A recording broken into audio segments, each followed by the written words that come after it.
Hello, in this video I'll be showing you how to revert the icons to the default ones.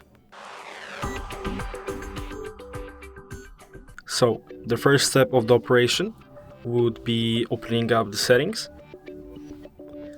In the settings, scroll down a bit until you see themes.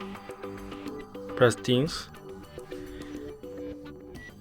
and in my stuff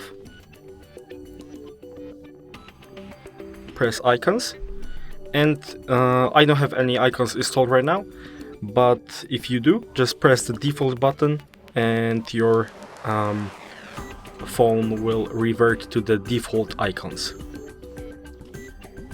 So if you consider this video helpful, leave a like, subscribe, and thanks for watching.